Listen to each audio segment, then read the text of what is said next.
उम्मीद कर रहा हूं कि बहुत ही मजेदार तरीके से, धुआंधार तरीके से मैथ की प्रिपरेशन आप कर रहे होंगे। ऑल द वेरी बेस्ट है सभी बच्चों को। आइए कुछ और क्वेश्चन डिस्कस करते हैं। और ये जो हमारा क्वेश्चन है ये भी again lines and angle chapter का एक बहुत ही बढ़िया क्वेश्चन है। क्वेश्चन जो है 3 नंबर में पूछा गया है। और सबसे बड़ी दिक्कत इस क्वेश्चन की क्या है कि इसमें फिगर नहीं है। तो पहले तो हमें फिगर ड्रॉ करनी पड़ेगी, क्योंकि लिखा भी हुआ है draw a figure from the given information, यानी कि फिगर बनाने के भी नंबर आपको मिलेंगे, क्योंकि 3 नंबर का क्वेश्चन है तो जाहिर सी बात है कि कम से कम 1 नंबर की फिगर होगी। अब जब मैं फिगर की बात करता हूं तो सबसे पहले मेरे को दिखता है कि यार एक्स वाई जेड, ये ना एक्स वाई जेड 64 डिग्री है। इसका मतलब ये है कि एक एक्यूट एंगल बनाना है 64 डिग्री का। तो ये होगा एक्स, ये होगा वाई, ये होगा जेड, बना दिया जी। आगे कहता है कि एक्स वाई को प्रोड्यूस किया गया एक पॉइंट पी तक। तो एक पॉइंट पी तक एक्स वाई को क्या किया गया, प्रोड्यूस किया गया। इफ रे वाई क्यू बाइसेक्ट कर रहा है जेड वाई पी को, जेड वाई पी को एक रे वाई क्यू बाइसेक्ट कर रहा है। बाइसेक्ट करने का मतलब है कि ये और ये एंगल बराबर हैं, बता चुका हूं मैं। तो हमसे क्या पूछ लिया, एक्स वाई क्यू निकालो और क्यू वाई पी का रिफ्लेक्स निकालो, यानी क्यू वाई पी तो ये है, हमें रिफ्लेक्स निकालना। अब समझिएगा ये वाला एंगल कितने का है, 64 डिग्री का। अब एक बात बताओ, क्या मैं लिख सकता हूं चूंकि X Y P is a line, तो angle X Y Z plus angle Z Y P बराबर, क्या मैं 180 डिग्री लिख दूं मेरे बच्चों? क्यों लिख दूं? तो आप कहेंगे सर लीनियर पेयर है। अब एक्स वाई जेड कितना है भाई, 64 degree plus angle Z Y P is equals to 180 degree. तो यहां से एंगल जेड वाई पी कितना आ गया, 180 डिग्री माइनस 64 डिग्री। तो इसको मैं क्या लिख दूं, 116 डिग्री लिख सकता हूं कि नहीं लिख सकता हूं? बस मुझे इतना बता दो, कमेंट करके बताइए कि ये 116 डिग्री आएगा या नहीं आएगा। आप बच्चे कहेंगे सर ये तो निकालना ही नहीं है, फिर आप क्यों निकाल रहे हो? बिल्कुल सही बात है भाई, इसलिए निकाल रहा हूं क्योंकि मुझे पता है कि जेड वाई पी दो एंगल से मिलकर बना है, और एक है आपका क्यू आई पी और एक है आपका एंगल जेड वाई क्यू। समझ रहे हैं? दूसरी चीज की ये दोनों आपस में इक्वल है, तो दोनों को मैं क्यू आई पी लिख दूं। अब मैं दोनों को क्यू आई पी ही क्यों लिख रहा हूं, क्योंकि मुझे क्यू आई पी चाहिए। रीजन क्या दूंगा, चूंकि Y Q is angle bisector. भाई एंगल बाइसेक्टर है कि नहीं है? तो जेड वाई पी की वैल्यू कितनी थी, 116 डिग्री बराबर twice of angle Q Y P. तो यहां से एंगल क्यू वाई पी की वैल्यू कितनी आ जाएगी, 58 डिग्री। लेकिन अभी भी अगेन हमसे क्यू वाई पी तो पूछा ही नहीं है, हमसे क्या पूछा है, हमसे पूछा है रिफ्लेक्स। और अगर किसी भी एंगल का रिफ्लेक्स पूछता है तो 360 डिग्री में से उस एंगल को घटा दो रिफ्लेक्स निकालने के लिए। तो 58 डिग्री को घटा दो तो एंगल कितना आएगा, 302 डिग्री आएगा।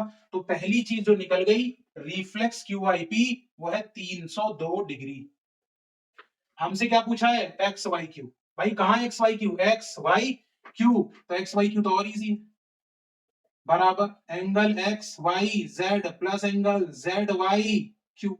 एक्स वाई जेड कितना है, 64, और जेड वाई क्यू किसके बराबर है, क्यू आई पी के, और वो कितना है 58। तो यहां मैं लिख सकता हूं 58 डिग्री। बोलो तो कितना हो जाएगा, 8 4 12 और 12। तो ये हो जाएगा angle X Y Q is equals to 122 degree. और बहुत ही आसान तरीके से हमारा ये 3 नंबर का लाइंस एंड एंगल का क्वेश्चन हो गया। तो चीजें आपको ध्यान रखनी है कि एंगल बाइसेक्टर क्या होता है, रिफ्लेक्स निकालना है। तो जिस भी एंगल का रिफ्लेक्स निकालना है 360 डिग्री में से उस एंगल को माइनस कर दोगे तो आपको रिफ्लेक्स मिल जाएगा। समझ में आ रहा है कि नहीं आ रहा है? तो चीजों को यूज करना सीखो। जरूरी नहीं है कि आपको जो निकालने के लिए कहा गया वो डायरेक्ट निकल जाए। ज्योमेट्री में ऐसा बिल्कुल होगा कि आपको दूसरी चीजें निकालनी पड़ेंगी ताकि उसके थ्रू आप उस क्वेश्चन पे पहुंच सको जो आपसे फाइंड आउट करने के लिए या प्रूव दैट करने के लिए बोला गया है। समझ में आ रहा है? आइए अपना अगले क्वेश्चन की ओर बढ़ते हैं, जो कि हीरोन्स फार्मूला का एक अच्छा सा क्वेश्चन। भाई हीरोन फार्मूला के क्वेश्चन तो आपके लिए इजी होते जा रहे हैं, क्योंकि आप देख रहे हो कि यहाँ पे क्या है, पैरामीटर दे रखा है 300 और ट्राइंगल का साइड रेशियो में दे रखा है, एरिया निकालना है। अब हम जानते हैं कि हमारे पास फॉर्मूला क्या है, एस बराबर ए प्लस बी प्लस सी अपॉन 2। तो एस क्या होता है, हाफ पेरीमीटर होता है। क्या होता है, हाफ पेरीमीटर। तो हाफ पेरीमीटर निकालना पड़ेगा। तो सबसे पहले मैं निकालूंगा हाफ पेरीमीटर जो कि एस है, तो वो कितना हो जाएगा 150। भाई हाफ ही तो करना है। अब 150 बराबर रेशियो देखूं तो रेशियो का एक्स मान लिया, तो 3x plus 5x plus 7x upon में 2, यहां पर लिख लो let the ratio B x। तो ये हो गया 300 बराबर 7 5 12 और 3 15x। तो x की वैल्यू कितनी आ गई 20। तो आपके साइड कितने आ गए 3x था तो 60, b कितना था 5x तो 100 और c कितना था 7x तो 140। समझ में आ रहा है कि नहीं आ रहा है? तो 60 मीटर 100 मीटर और 140 मीटर आ गया। अब हमें क्या निकालना है एरिया। तो एरिया बराबर रूट अंडर एस, फॉर्मूला क्या है S minus A S minus B और एस माइनस सी। तो भाई एस कितना है 150। 150 में से मैं डायरेक्ट कर रहा हूं, आप बिल्कुल डिटेलिंग में करिएगा। 150 में से 60 गए तो 90, 150 में से 100 गए तो 50 और 150 में से 140 गए तो 10। अब इतने भारी भरकम का रूट करना है तो घबराना नहीं है। मुझे दिख गया 10 10 10 10, 4 बार 10 है तो 2 बार 10 तो ऐसे ही बाहर निकाल लो बिना सोचे समझे, तभी कर पाओगे। 2 3 में लिखोगे तो लंबा पड़ेगा। अब मुझे एक बात बताओ, 15 को मैं क्या लिख सकता हूँ 3 पंजे 15, 9 को मैं क्या लिख सकता हूँ 3 तिया 9 और 5 को 5, क्योंकि इनमें से 10 तो कॉमन ले चुका हूँ। 3 का पेयर ये बन गया, 5 का पेयर ये बन गया, तो ये बन गया 100 गुने 3 गुने 5, लेकिन रूट में क्या रह गया 3, तो ये हो गया 1500 रूट 3 मीटर स्क्वायर। और यही हमारे इस ट्रायंगुलर प्लॉट का एरिया है जिसके साइड्स रेशियो में दिए गए थे और जिनका पेरीमीटर 300 मीटर था। उम्मीद करता हूं कि हीरोन्स फॉर्मूला पे अब तक के 3 वीडियो, तीसरी वीडियो, तो जो भी क्वेश्चन डिस्कस किए गए होंगे वो आपको बहुत ही अच्छे तरीके से समझ में आ रहे होंगे। पूरा का पूरा पेपर लगभग डिस्कस होने वाला है, तो वीडियो बिल्कुल देखकर ही जाना पेपर में। अगला क्वेश्चन जो है linear equation in two variable का क्वेश्चन है, और इस क्वेश्चन में सिंपल सी एक इक्वेशन दी गई है और आपसे पूछा गया है कि 3 सॉल्यूशन लिखो। देखो जनरली क्या होता है, linear equation in two variable को सॉल्व करने के लिए 2 इक्वेशन चाहिए, बट 9th क्लास में ऐसा नहीं है। 9th क्लास में सिर्फ एक ही इक्वेशन दी जाती है। तो इस एक इक्वेशन को सॉल्व करने का हमारे पास एक ही तरीका है कि x और y 2 वेरिएबल है। हम क्या करेंगे, किसी भी एक वेरिएबल की वैल्यू खुद से पुट करेंगे, खुद से कुछ भी जो आपके मन में है, और उस वैल्यू को पुट करके दूसरे वेरिएबल की वैल्यू निकालेंगे इस इक्वेशन के थ्रू। कैसे, आइए देखते हैं। जैसे हमें इक्वेशन दे दिया 2x plus Y is equal to 7। अब मुझे यह डिसाइड करना है कि मैं y खुद से पुट करना चाहता हूं या x। देखो इस इक्वेशन को 2 तरीके से बनाया जा सकता है। अब मान लो आपका मन है कि हम तो जी y पुट करेंगे, तो y पुट करेंगे तो क्या होगा, y को उधर ले जाओ तो हो जाएगा 2x is equal to 7 minus Y. अच्छा, अगर आप y पुट करोगे तो x की वैल्यू आएगी, लेकिन x अभी यहाँ अकेला नहीं है, उसके साथ क्या मल्टीप्लाई में 2, तो इस 2 को भी हटाना पड़ेगा। तो x इज इक्वल टू क्या हो जाएगा 7 माइनस वाई अपॉन 2। अब इस इक्वेशन में आपको क्या करना है, पुट करना है वैल्यू किसकी, y की। तो आपको क्या मिल जाएगा, यू विल गेट x। तो क्योंकि 3 सॉल्यूशन निकालने हैं तो 3 बार ऐसी चीजें करोगे तो हो जाएगा, समझिएगा बात को। लेकिन मेरी अपनी थिंकिंग ये है कि जो वेरिएबल अकेला दिख जाए उसको पुट मत करो, दूसरे वाले को पुट करो। तो क्या मैं लिख सकता हूं y बराबर 7 माइनस 2x। अब आप देख सकते हैं ये ज्यादा इजी है इसके कंपैरिजन में। और इसमें मैं क्या पुट करूंगा, इसमें मुझे पुट करना है वैल्यू किसकी, x की। x पुट करूंगा तो मुझे क्या मिलेगा बताइए, यू विल गेट y।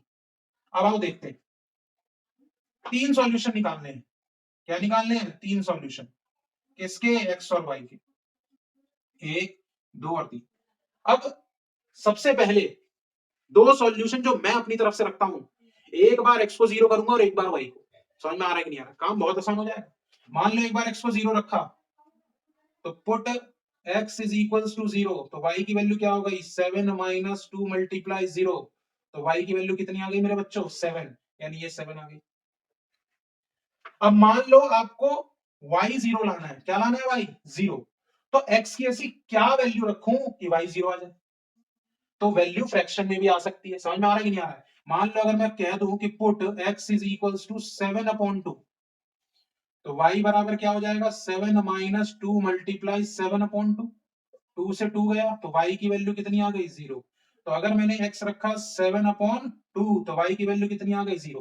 भाई जरूरी नहीं है, अब ध्यान देना, हाँ बिल्कुल जरूरी नहीं है कि आपको y 0 ही करना है, समझिएगा बात। लेकिन मैंने x 0 और y 0 क्यों किया उसका रीजन जान लो। अगर इसी क्वेश्चन में मेरे से कह देता कि इसका ग्राफ ड्रॉ करो, तो मेरे लिए ग्राफ ड्रॉ करना इजी हो जाता, क्योंकि जैसे ही मेरा एक पॉइंट में x 0 है, तो अगर ऐसा पॉइंट जिसका x कोऑर्डिनेट 0 है, तो वो पॉइंट कहां होगा, y वाले कोऑर्डिनेट पे होगा। और एक दूसरा पॉइंट जिसका कौन सा कोऑर्डिनेट 0 है, y कोऑर्डिनेट 0 है, तो वो पॉइंट कहां पर होगा, x पे। यानी अगर ये ग्राफ होता तो कहीं ना कहीं लाइन ऐसी जाती कि नहीं जाती, इस वाले पॉइंट पर y 0 और इस वाले पॉइंट पर क्या 0 हो जाता, x 0 हो जाता। तो ग्राफ उसको ड्रॉ कर पाना इजी हो जाता। इसीलिए मैं क्या करता हूं, एक बार x 0 ले लेता हूं, एक बार y, क्योंकि यहां पर सॉल्यूशन लगाने के लिए कहा है तो आपकी मर्जी, आप जो मर्जी ले लो, लेकिन वैल्यू ऐसी लेना जो अगर ग्राफ दी जाए तो निकाल सको। मान लो यहां तो चल रहा है 2 4 7, आप ले लो 100 जी, हम तो 100 लेंगे, भाई ले ले, हमें कोई दिक्कत नहीं है। ग्राफ तुम्हें ड्रॉ करना है, मैं तो मारूंगा नहीं। तो ग्राफ ड्रॉ करते समय आपको ये ध्यान जरूर आएगा कि सर ने बोला था कि वैल्यू इक्वेशन के अकॉर्डिंग लेनी है। समझ में आ रहा है कि नहीं आ रहा है। जैसे अगर यहाँ में 7/2 नहीं लेता तो और मैं क्या ले सकता हूँ, कुछ भी ले लो, जैसे मान लो 1 ले लिया, तो 1 ले लिया अगर मैंने, तो put x is equals to 1, तो y बराबर क्या हो जाएगा 7 - 2 मल्टीप्लाई 1, तो y की वैल्यू मेरे बच्चों क्या हो जाएगी 5 हो जाएगी। तो आप दोनों ही तरीके से क्वेश्चन कर सकते हो। समझ में आ रहा है कि नहीं। इन्हीं वैल्यू को y की इसमें पुट करके देख लो, आपको x यही मिलेगा, इस बात की गारंटी है, गारंटी। समझ में आ रहा है कि नहीं आ रहा, समझ में आ रहा है। लाइक ठोकना तो बिल्कुल बनता है। समझ में आ रहा है कि नहीं आ रहा। उम्मीद करता हूं कि ये जो क्वेश्चन आपको है 3 सॉल्यूशन निकालने वाला बहुत ही बढ़िया तरीके से समझ में आएगा। मेरे लिए ये करना ज्यादा इजी है। तो ये रहा पहला सॉल्यूशन, ये रहा दूसरा, और ये रहा तीसरा, और ये मैंने उसका बॉक्स बना दिया। और अगर मैं इसका ग्राफ बनाता तो ये वाला कोऑर्डिनेट क्या होता 0,7, और ये वाला कोऑर्डिनेट क्या होता 7/2, 0, और बीच में एक कहीं पॉइंट होता 1,5 का। समझ में आ रहा है। क्यों, क्योंकि मैंने आपको लास्ट बार भी बताया था कि जो लीनियर इक्वेशन होता है, कौन सा इक्वेशन, लीनियर इक्वेशन, तो लीनियर इक्वेशन का ग्राफ हमेशा एक स्ट्रेट लाइन होती है। कैसी लाइन होती है, स्ट्रेट लाइन होती है। उम्मीद करता हूं कि आप इस चीज को बहुत ही बखूबी समझ रहे होंगे। अगर वीडियो पसंद आ रही है तो लाइक करना तो बनता है, बिना लाइक किए आप जा नहीं सकते। भाई अगला जो हमारा क्वेश्चन है, x plus Y plus Z का होल स्क्वायर और minus X minus Y minus Z का होल स्क्वायर। देखिए a plus B plus C का होल स्क्वायर क्या होता है, A square plus B square plus C square plus 2ab plus 2bc plus 2ca। तो X square plus Y square plus Z square plus 2ab 2bc 2ca। अब इसको अगर मैं खोलूं तो X square plus Y square plus Z square. अब ध्यान देना ये माइनस है, लेकिन स्क्वायर करने पे तो प्लस आएगा। दिक्कत कहां आएगी, माइनस का 2xy। ये जो भूल गया वो बर्बाद हो गया। अब प्लस का 2yz क्यों आया, क्योंकि ये भी माइनस और ये भी माइनस। बहुत ही बढ़िया, समझ रहे हो आप लोग, अब मेरे को पता है। अब क्योंकि ब्रैकेट में क्यों डाला है, क्योंकि माइनस है, जैसे ही अंदर मल्टीप्लाई होगी तो साइन क्या होगा यहाँ सर होगा, बताइए कमेंट करके, चेंज होगा। तो हो जाएगा X square plus Y square plus Z square X Y 2yz 2zx X square Y square Z square 2xy 2yz 2zx। तो एक्स वाई जेड स्क्वायर से एक्स वाई जेड स्क्वायर का खात्मा, बिल्कुल। और 2yz से 2yz का खात्मा, तो क्या बचा 2xy प्लस 2zx। इधर भी क्या बचा 2xy प्लस 2zx। कितना हो गया 4xy प्लस 4zx। और 4x अगर कॉमन ले लूंगा तो आएगा y प्लस z। यही है इसका सिंप्लीफिकेशन, जो कि 3 नंबर में आपसे पूछा गया है, और बहुत ही आसान तरीके से हमने इसका खात्मा कर दिया। समझ में आ रहा है कि नहीं आ रहा है। उम्मीद कर रहा हूं कि बहुत ही मजेदार तरीके से, धुआंधार तरीके से मैथ की प्रिपरेशन आप कर रहे होंगे। ऑल द वेरी बेस्ट है सभी बच्चों को। अगले क्वेश्चन की बात करते हैं। बढ़िया क्वेश्चन है, क्या लगता है। अब अगले क्वेश्चन में क्या होगा ना, A cube minus B cube लगाना है। A cube minus B cube, तो बच्चा क्या करेगा जी, एक्स माइनस वाई, सर ने पढ़ाया X square plus X Y plus Y square. खुश है बच्चा कि sir X square plus Y square की वैल्यू भी दी गई है, एक्स माइनस वाई की भी वैल्यू दी गई है। अरे गधो, एक्स वाई की वैल्यू नहीं दी, भाई खुद सोचो ना, दिमाग लगाओ दिमाग। 3 नंबर में दिया है इतना वाहियात सा क्वेश्चन, तो कुछ तो कराएगा आपसे, 2 आइडेंटिटी लगवाएगा वो, ध्यान रखना। कैसे? अगर मैं कहता हूं कि x माइनस वाई का होल स्क्वायर, तो आप क्या कहोगे जी? X square plus Y square minus 2xy।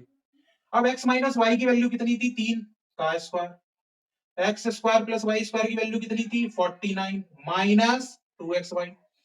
9 is equals to 49 minus 2xy। इसको इधर ले जाओ और इसको इधर ले जाओ, ताकि साइन प्लस से हो जाए। तो ये कितना हो गया? 2xy बराबर 49 माइनस 9। तो मेरे बच्चों xy की वैल्यू क्या 40/2, क्या 20 आ गई? अब आप देख रहे हो ये चीज जो है वो उसने किस लिए करवाई है? ताकि आपको x और y की वैल्यू मिल जाए। अब पुट कर लो, X cube minus Y cube चाहिए, तो एक्स माइनस वाई कितना है? 3 गुने X square plus Y square कितना है? 49 प्लस एक्स वाई कितना है? 20। हाँ बोलना पड़ेगा। 3 गुने 69 हो गया, 3 दिन 27 और 3 चिक 18 और 2 20। तो आपके X cube minus Y cube की वैल्यू कितनी आई है? 207 आई है। इस चीज के आपके 3 नंबर है। बच्चा बेहोश हो जाएगा। आइडेंटिटी पढ़ के जानी है, ध्यान रखना। कोई सा बिना आइडेंटिटी पढ़े चले मत जाना, नहीं तो अपनी बर्बादी खुद ही लिख दोगे। कई सारे क्वेश्चन देखने को मिल जाएंगे आइडेंटिटी बेस्ड। समझ में आ रहा है कि नहीं आ रहा है? तो ये था आज की हमारी वीडियो, आज का हमारा कॉन्सेप्ट और आज के हमारे प्रैक्टिस पेपर के 3 नंबर वाले क्वेश्चन। उम्मीद करता हूं कि आप बहुत ही बढ़िया ढंग से ये सारे के सारे क्वेश्चन कर रहे होंगे और समझ रहे होंगे। मिलूंगा अगली वीडियो में कुछ और मजेदार चीजों के साथ, तब तक के लिए धन्यवाद।